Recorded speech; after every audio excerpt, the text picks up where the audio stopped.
Hey everyone, I wanted to talk about a very big problem I've been seeing in Diablo 4 that a lot of people have expressed concern about, and that's this huge plateau that a lot of people are experiencing towards the mid to end game. And this really, I think, slows down progression a lot. Now, you might be thinking, well, it's an ARPG. Of course, this is going to happen. It's always going to be a big plateau.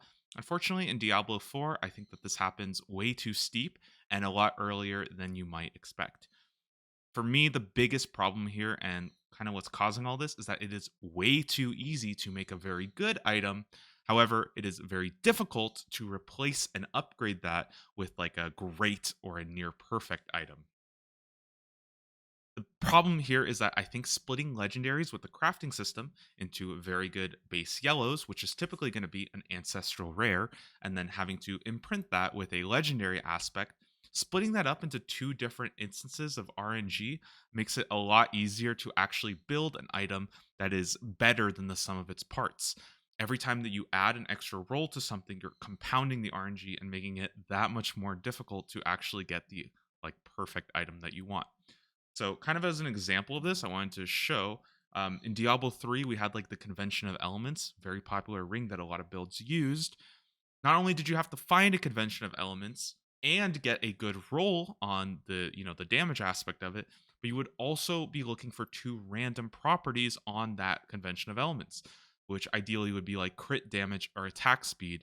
And that item would be a lot better with those properties than compared to a convention of elements that had, some other random stats that you didn't really need in your build. Once you unlock World Tier 4, you have access to the best items in the game, which is Ancestral Rares.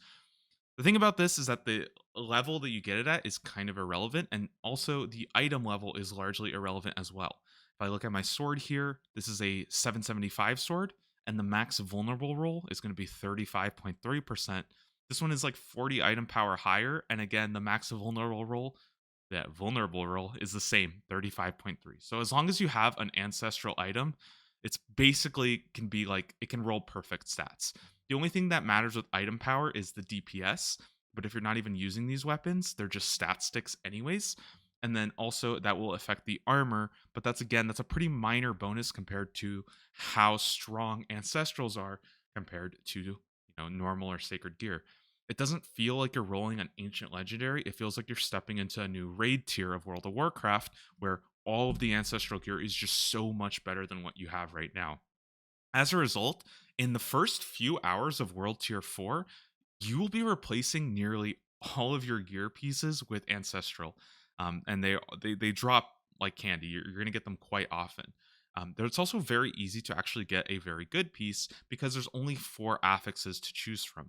So, for example, if I go through my helmet, right, I have only four affixes, but this is actually even easier to get a very good piece because you can also enchant a third one. So you can enchant one of them. So let's say I had four affixes, even if even two of them are like decent. So in this one, for example, I have max life and CDR. I can re-roll a third one to get something useful like armor. And now I'm like 75% of the way to like a pretty good item. And it's not that hard to find items that have like two pretty decent stats on them. And then just imprint, like this whirlwind legendary. And now I have like a pretty decent legendary, and I could have gotten this like very early. Obviously, I got this pretty recently, but I have some items here that I got from like level 70. And in fact, when I started, a lot of the ancestral pieces that I got within the first couple of hours of World Tier 4, I held on to for like almost a week. Obviously, I've played a lot more than that since, so I've replaced a lot of my items. But you will notice that a lot of the items you get right away, you will hold on to for a while. Sockets don't even matter in this game because, well, it's really easy to add sockets to everything. I think I have like 80 of these guys, and I don't even do world bosses every time. I just have a lot of them. So it's not even hard to like get sockets on all your gear. Whereas in Diablo 3, getting the Ramaladni gift or whatever was actually kind of difficult and something you had to think about. On the flip side, legendary aspects are also pretty easy to get. One of the biggest problems that I have is the fact that it doesn't actually matter what difficulty you get your legendary aspect from. So here we have an ancestral legendary aspect, and it can roll 10 to 20. And we have this Edge Master, which is sacred, and it can also roll 10 to 20. This means that you can actually hold on to very good rolls of your aspects from earlier difficulties and then just immediately implant them onto an ancestral rare that you get. And now you have like a very, very good legendary that you might not replace for weeks. And I don't think that's very good. I think it's a kind of a weird system. I know originally that it was that you could only put ancestrals into ancestrals and sacreds into sacreds, and I don't think that that's good either. But I think maybe one thing I would like would be, for example, to have higher rolls. So maybe instead of 10 to 20, this could be like 15 to 25. That way, at least there's a little bit more chase there once you get your ancestral pieces. Again, that's not perfect, but I think it would still be better. As far as gear goes, it would actually be so much better if it had 5 or 6 affixes. That way, it was much harder to actually get a very, very good piece. Again, you would only be able to enchant one of those 6 pieces, so you would still want to have 5 pieces, and this would still preserve that crazy end game where you need 6 perfect rolls on 6 perfect stats. That would still all be there. In fact, it would be even more in depth because you would have a lot more diversity in what you could do. Whereas right now, with only 4 affixes, it really feels like you have a very concrete. These are the 4 affixes I want. Or sorry, not 4 affixes, the 4 stats that I want. And basically, as long as you roll like 2 or 3 of them, it's really easy to get like a perfect statted thing. Now, to me, the important thing here is that I would rather chase an item that has like all 6 stats that I want or all 4 stats that I want, as opposed to basically you're just chasing rolls, which is kind of the big problem that I have with the game right now. It feels like you're just chasing rolls. You're not really chasing good pieces of gear. Once you actually have that like ancestral legendary built, another really big problem is that there's not a lot of incentive to touch it again. For one, you probably don't have a lot of crafting materials at the time.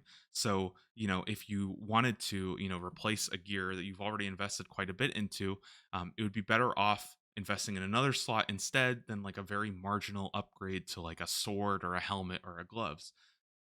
The other problem is that you don't like every time you get a marginal upgrade, it would require an entirely new legendary role.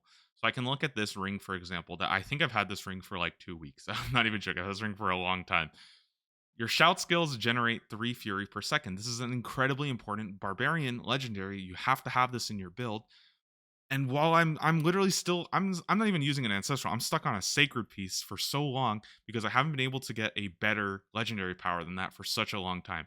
This ring is far from perfect, and I'm working on getting this ring up to speed because it is a lot better. However, I can't replace this until I get a new legendary to actually upgrade to, which kind of sucks. The opposite is also true that if you get a very good legendary, like a perfect roll of a legendary, let's say I got your shout skills generate 4 fury per second, I would actually be disincentivized from using that and upgrading my gear. And instead, I would be better off holding that until I have like a perfect, absolutely perfect ring because I don't know how hard it's going to be or how or when I will get another perfect roll of that legendary power.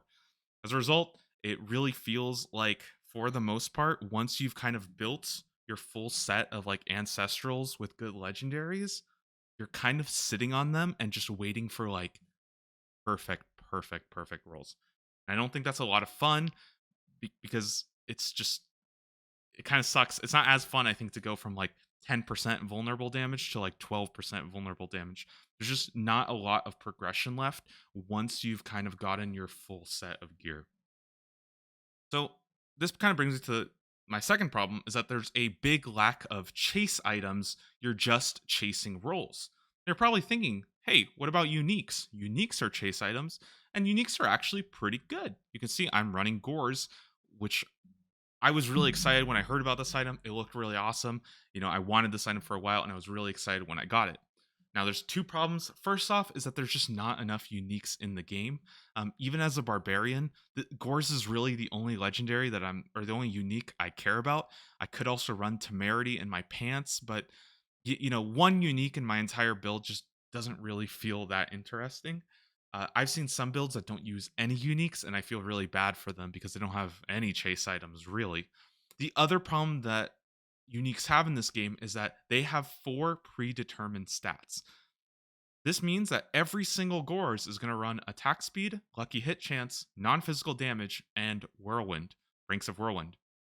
So there's really no difference between like a good Gores and a bad Gores. That variance is a lot lower. So really your only question is my build running Gores? Again, if we think back to a convention of elements that had crit damage and attack speed is going to be a lot better than something that rolled like, I don't know, uh, like plus strength or whatever. Even when it comes to uniques, once you've basically got that unique, you're just chasing rolls. I would love to see a lot more uniques that were a little bit more interesting. And even then, having some random magic properties attached to this would just make it a lot more interesting. I also wanted to say that like sometimes because they have predetermined ones, so something like non-physical damage is such a weak aspect of my build. I would almost rather have like a perfect set of gloves than use Gores. I was a bit disappointed with Gores after the nerf. Now, there is another thing. Shaco and Grandfather. What about these items? These are, like incredibly rare, incredibly powerful items. I don't consider these chase items. I consider these to be lottery items. Shaco and Grandfather and items like that are way, way, way too rare to really feel like you're chasing for them. And they can make these items 100 times more common, and you would still probably not find one in a 3 month season, even if you played like 15 hours a day. They are incredibly rare. Because of this, there's no real motivation to go after them, and there's no way of target farming them. So this to me is kind of like walking around the city picking up like random change that you see on the ground, hoping that like $1 million bill drops. I don't know if $1 million bill even exists, but then again, I don't know if the grandfather exists either. So what does this mean for the game as a whole? Basically, this means that the vast, vast majority of the game is going to be picking up yellows and trying to look for perfect rolls to upgrade your gear into. There's no real like nice sense of progression. So for example, you're not going to find something like, "Oh, this has 5 good stats versus 4 good stats." That doesn't exist. It's basically just let's get my good set and then when I get perfect pieces, so for example, like these boots are pretty damn near perfect. Once I get something that's near perfect, then I can put like a very good rolled legendary in there and that's it. I never really have to touch this piece again, unless I got something that was like actually perfect. But this is my perfect stats. It's got like a pretty good legendary roll on it. I'm probably never going to replace these boots again. So with no loot filter and the fact that like items on the ground they all look the same. They're all just yellow, anyways, even if they're sacred or ancestral. This basically means that the vast majority of the game is running around, picking up yellows, and then trying to train your eyes to read if it's ancestral or sacred. Because again, you don't really want sacred pieces at a certain point. There's just not a lot of power left coming from your gear. And I think this is why so many people feel kind of the slowdown with the gear, where it just feels like you're not really getting any like meaningful upgrades at a certain point. And when you do, they tend to be fairly marginal because it's just going to be small stat increases. It's not going to be like, okay, now I got like all 6 perfect stats that I wanted. It's not, that just doesn't exist. The problem is that this doesn't just exist as far as gearing goes, it actually permeates to other aspects of the game and slows down progression there as well. Once you've basically completed like a full set of ancestrals with all of your legendary powers, which again, this can happen in like the first couple of hours of playing World Tier 4, especially if you're not reliant on the legendary powers that drop, or if you're not reliant on uniques, you can get almost everything you need pretty damn fast in World Tier 4. Once you've gotten all that, the overwhelming majority of your progression, as far as your character goes, is going to come from the Paragon board. And what does this mean? This means that you're going to be leveling, and you're going to be leveling a lot. This brings me to the third point and the final thing I want to talk about in this video, and that's there is a lack of horizontal progression in Diablo 4. Everything is streamlined to make you level and try to gain XP as efficiently as possible to increase your power level. This is especially a problem because XP is rather linear in this game. So a lot of like typically you have an experience curve that's like exponential and it gets harder and harder and harder. And that is true for Diablo 4, but it's actually kind of linear. So a lot of your power isn't going to be front loaded like you would see in other games. And this means that a lot of builds I've seen sometimes don't get fully online or functional from the Paragon board until like level 80. I've heard some people say even level 90, it doesn't really feel that good. This is also makes XP pretty damn important because it's very difficult to play around with your Paragon board when you don't have that much points to even spend. You can't really go and invest in like random nodes and things like that you might want to play around with, because you're kind of incentivized to basically rush getting your glyph sockets and getting any legendary nodes that you might need. So you can see here, I'm basically skipping everything and just rushing glyph sockets with like an occasional node or two. And again, that's just because I'm level 84. I rushed most of these sockets right away. Or sorry, I'm 86 now. My bad. Um, so I think that for me, this streamline towards just getting XP and leveling your character, um, that's actually one of the bigger problems with this game. And the dungeon spam, meta of running champions demise and stuff like that. It wasn't just because that was the most efficient form of XP farm, but it was really because there's a lack of other engaging content to do besides leveling and building your Paragon board. So obviously, everybody is going to be doing the thing that gets you XP the most. This is especially true because XP scaling works kind of weird in this game, where you only get a 25% bonus for fighting something that's 3 levels or higher than you. You don't get more than that for more than 3 levels. Now, the base experience of the enemies is still going to be higher. So a level 90 mob is going to give more base experience than a level 80, like a level 85 mob, but it's fairly marginal compared to the increase in difficulty of fighting harder monsters. As a result, you're very, very incentivized to always be fighting things that are your level or 3 levels, somewhere in that range.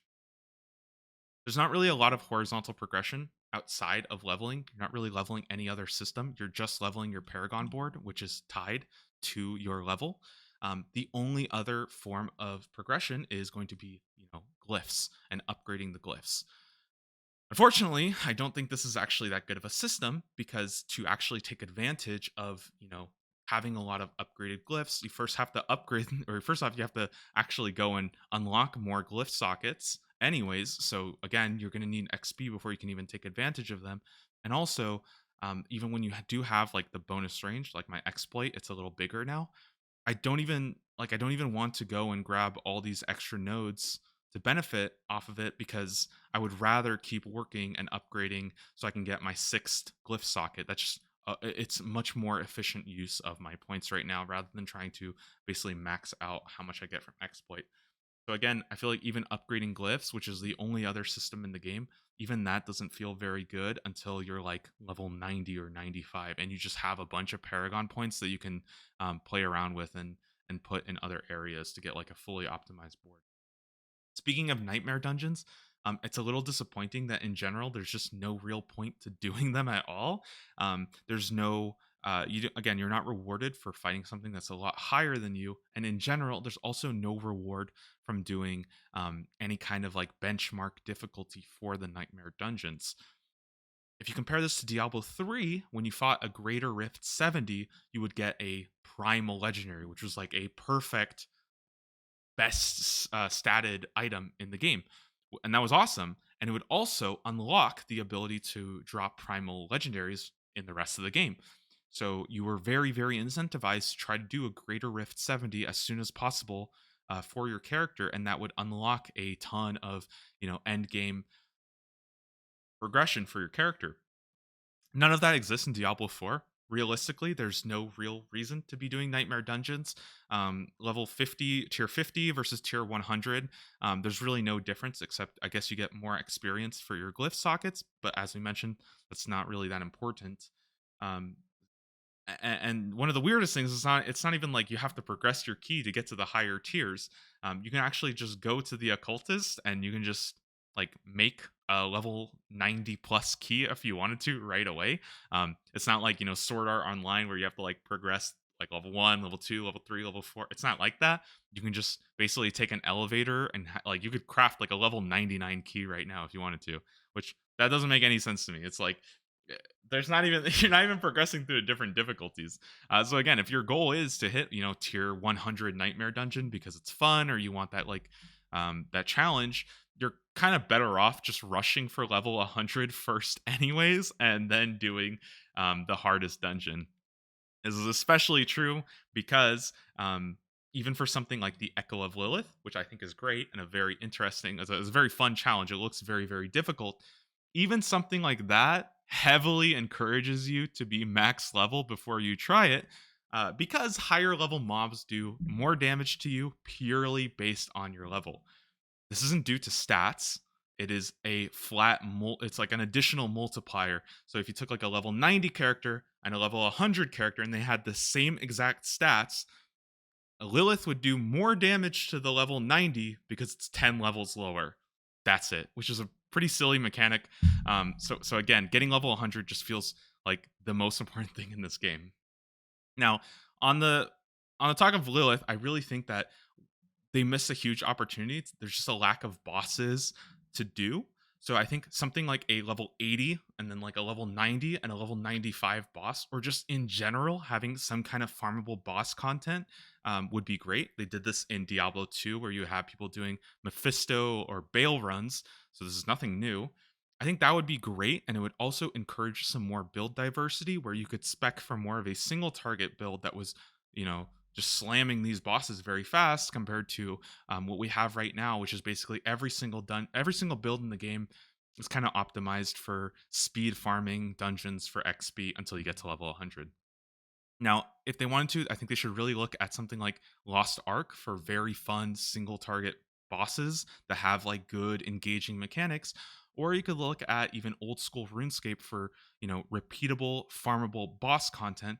One of the things I really like there is that they have a lot of unique items that only drop from those specific bosses and a lot of cool cosmetics like pets that you can get as well. And this actually encourages people to, spend hundreds of hours chasing after these items. Specifically farming that one boss. Again, I want more chase items, not just slot machine rolling to try to get like perfect stats, which is what I'm doing right now. I'm basically just getting every single yellow I see and hoping that it's a perfect roll. And if it's not even worth like touching. Um, Anyways, that's pretty much it. Again, I think that this is going to be a problem that more people are going to experience. If you haven't experienced it yet, you probably will once you get to around like level 80 or so. And I really think that they need to add something that's going to smooth that progression more, give you something more to strive for, because it simply feels like you get so much of your gear power front loaded that there's just not a lot of room left to further your gear, to further your character, and it all ends up coming down to level. And I don't like that. I think level 100 should be kind of like a side goal, not the main part of the game. That's not really a fun aspect, and I don't think anybody really enjoys looking up like which dungeon is the best for XP for the day, and then it gets nerfed. It's not a fun process. Anyways, that's pretty much it. If you got, hopefully you guys agreed with some of the things I said. If you didn't, let me know, and I'd love to talk about it some more. And I'll see you all in the next video.